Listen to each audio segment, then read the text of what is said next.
What's up, DC and video game fans? This is Wesatron. Today we're going to be taking a look at the DC Collectibles Green Arrow vs. Deathstroke 2-pack from the Injustice Gods Among Us video game. The game is not actually out yet, but the figures just hit this week at BBTS, so I went ahead and shipped my pile of loot. Very small box, as you can see from the size of my fingers. This is not a very large box at all. It's just big enough to house the figures. A little too deep, but that's perfect because it's going to work for the larger scale figures like Grundy and Doomsday and Luthor and stuff like that. It's very cool. On the side, I love that DCC now, DC Collectibles, decided to do this. They showed Deathstroke and say that it was sculpted by Jean St. Jean. And a picture of Green Arrow here, sculpted by Robert Linders. So I always like when they give credit to the sculptors. That's very cool. Other side is just another quick shot of the figures.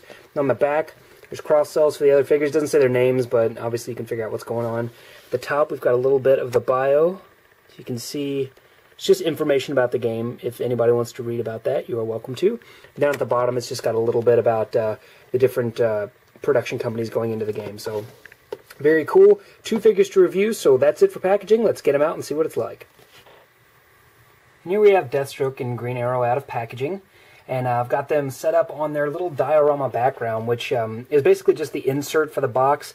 But it does have a nice little image on the inside. I'm not 100% sure on what it is. It looks like, actually looking at the different angles, I think it's different play stages from the game, so that's kind of cool.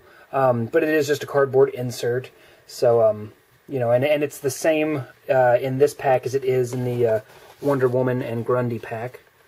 So just so you guys can see that. So if you want to set up your figures on that, you can. You know, it's a neat little thing, I guess. And these figures on their own are actually not bad. They do run into some tough judgment because of the fact that, here we go, they are $26 for the set. There we go. It's $26.99 actually from BBTS, and other places that are more expensive, meaning these figures are anywhere from $13.50 to $15, depending on where you go, and that's a lot to ask for a figure this small. Just in general, they are pretty small for the scale that they're in. Because this 3 3/4, I don't know if many of you really have noticed in the toy aisle, but a lot of them have actually been getting a little larger than before. So, like, here's Marvel Universe Cyclops. Here's a Shock Trooper from G.I. Joe. And you can see size-wise, these guys are definitely on the smaller end of the scale. They will definitely not be able to go up against your Marvel Universe characters, because this is just kind of a standard buck. And this isn't a terribly large figure either. So, yeah, just getting that out of the way. They are on the small side. So, value-wise, they're definitely going to have to really live up. And in some ways they do, and in some ways they don't. One thing I really like about them is their look, their design. I know a lot of people don't like the designs.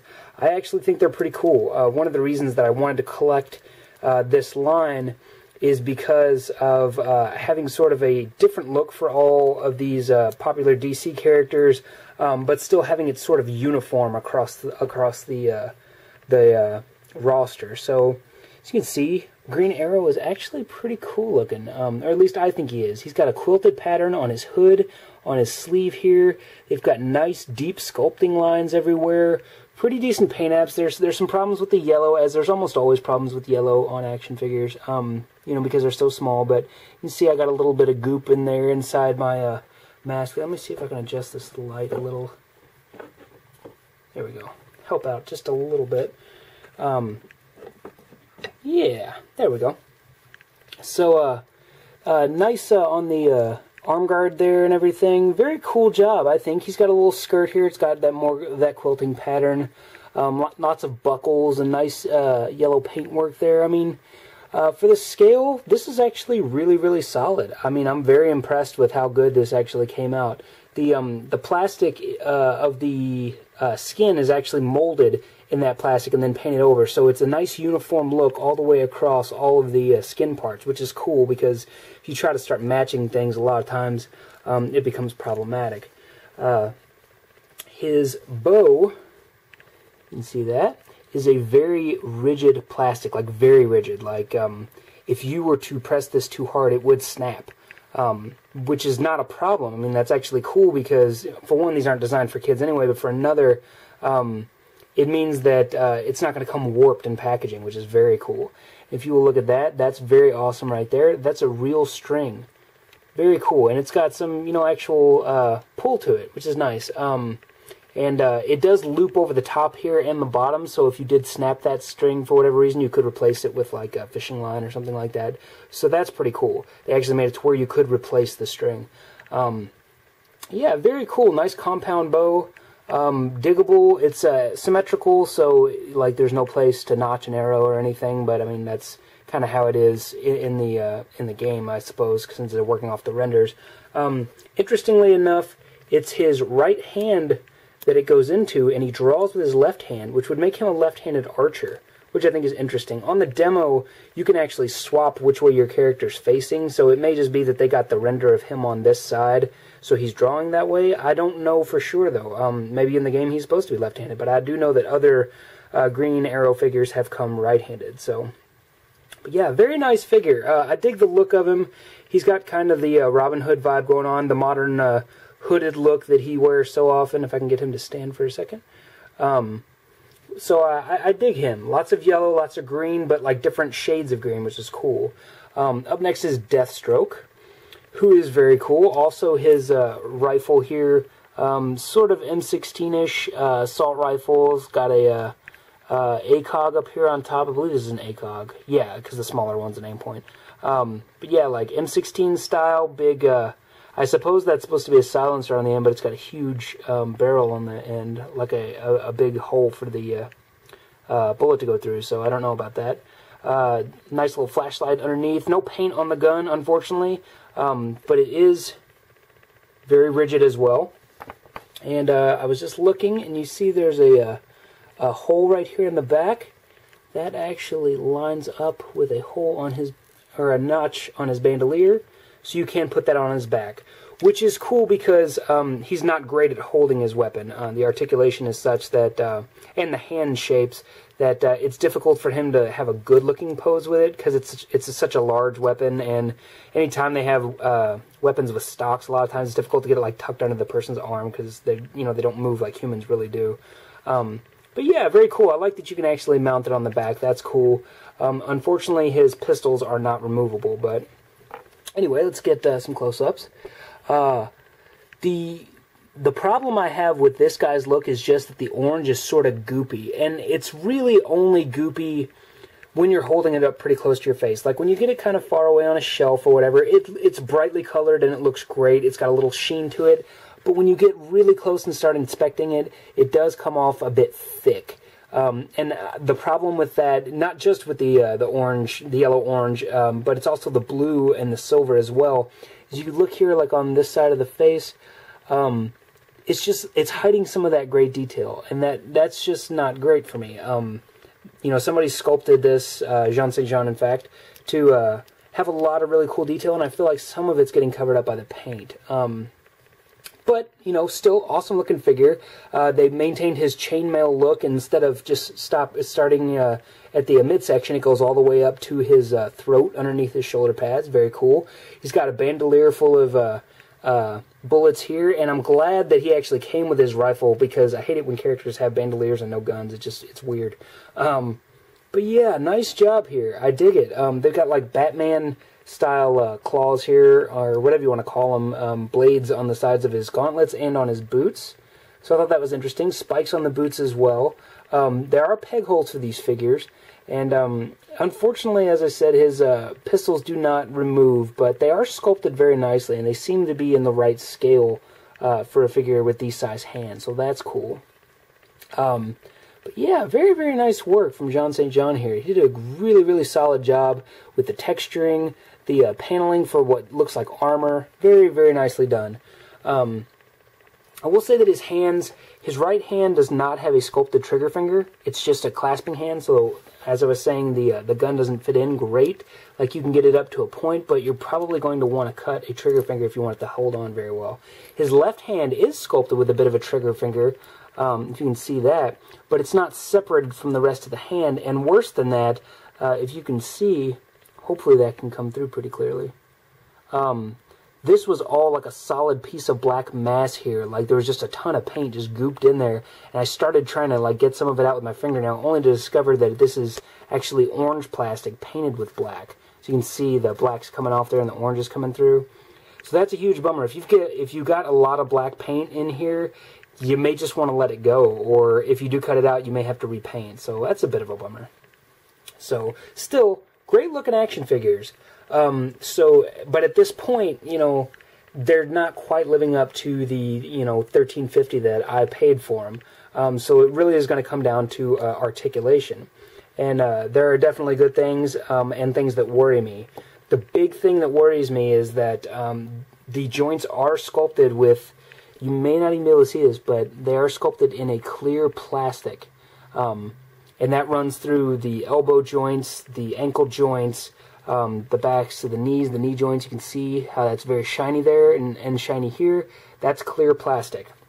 And everybody knows, if you've been collecting for a while, that clear plastics tend to be very brittle and prone to breakage. So you never want to make joints with clear plastic if you can help them. I guess they were going for uniformity so that it would be easier to make them all in one mold, but it does make me concerned about the longevity. Although I will say that so far, I have put these guys through the ringer, and through the ringer, I mean through the ringer, and I've had no breakage issues, no problems yet, so that's good.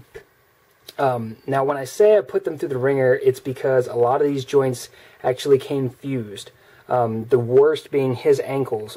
Someone had posted a review on the Fwoosh, and I will get his name up here so you can go check out his review. And he said that his ankles were fused on his. I had the exact same problem on mine, and I actually had to boil his body to get some of the joints to move, but I had to completely disassemble the ankle to get the ankles to move. They were so fused with paint that I had to remove the entire foot from the body and then basically like tear it out because the paint was so gooped up in there. Huge, huge flaw. And if it's happened on two, odds are it's happened on most of them. So, yeah, that's a huge, huge strike against a DCD there, DCC. Definitely not classy. But once you get the articulation moving, it actually moves pretty well. He does not have a great ball joint in the head, but there is a ball joint there. You can see a little bit of wiggle up and down, just a slight bit, not a lot. Swivel hinge shoulders are hindered by the shoulder pads here, but not awfully. They go out about that far. Swivels in the biceps, very similar to Marvel Universe articulation here in the arms. Hinges in the elbows, not a perfect 90 degrees, but not bad. Swivels in the tops of the gloves there, so they go all the way around. We've got a ball-jointed midsection here. So if you hold tightly to this part, you can see he's got a little wiggle back and forth. He rotates very nicely. This will be his only rotation point in the midsection. And a little bit of tilt side to side, but not great. The trick is that he also has a great hinged lower abdomen. You can see right here along the edge. It lets him go forward about that far, which is very nice. And backwards quite far as well, also very nice. The issue that I face is trying to get one of these joints to move without the other. So when you move one, pretty much you're just going to move the other in terms of crouching. So not a huge deal, but it may be difficult to try and get the exact pose you want if you're trying to move both of these individually. We've got ball jointed hips, very similar to Hasbro Marvel Universe or G.I. Joe's. So very nice rotation in there. Forward that far, back hindered by the butt pack, but you can twist a little bit to get a little more movement, but not a lot. We've got swivel hinges in the top of the knee, so you do have a nice rotation there. You see that? We've got a hinge that moves like that, and it's not a perfect 90 degrees, but it's certainly not bad.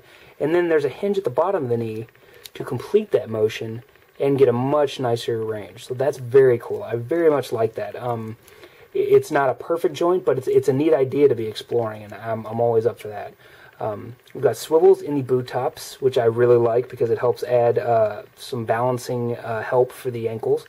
Ankles are hinged and go back about that far, and if that's your midpoint, they go forward about that far. So pretty good range on the ankles too. You can get actually a very nice range of motion with this guy as long as you can find his balance point, which is awesome. The other great thing about this scale is that if you have G.I. Joes and whatnot, you have about 1 trillion other weapons that you can give these guys, which is very cool, especially Deathstroke, because used to seeing him a lot with swords or, you know, pistols here that he can't use. You can give him some pistols from G.I. Joe, which is very cool, and then still mount his rifle on his back, which I think is just very neat. So I'm always thrilled with figures who can pull off a convincing crouch, and as you saw in the beginning of the video, Ollie definitely could do that, which is just awesome, especially for an archer who's always like, he's a very acrobatic character, which I think is very neat. Yeah, very solid pairing here. Is it worth $27 when you can get a 2-pack of Marvel Universe for $18.20? It's going to depend on how you like the characters. For me, because I know this is a much smaller run, the paintwork is pretty good considering the scale.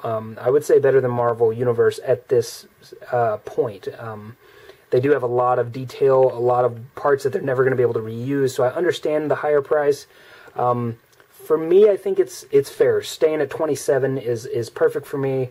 I can leave them in my pile of loot if I need to and ship them so that my shipping is less, so that's not bad. But I could totally understand where people would think that is just too much for a figure this size. That being said, I do hope that they sell through, because I would love to see the other characters, especially Captain Marvel would be very cool. Black Adam is coming out and Superman and stuff, but I would love to see Captain Marvel, and there's some other ones that I'd like to see. Batman, for one. Green Lantern would be very cool, although they're making those and some other versions too from Mattel. But anyway, I've been rambling.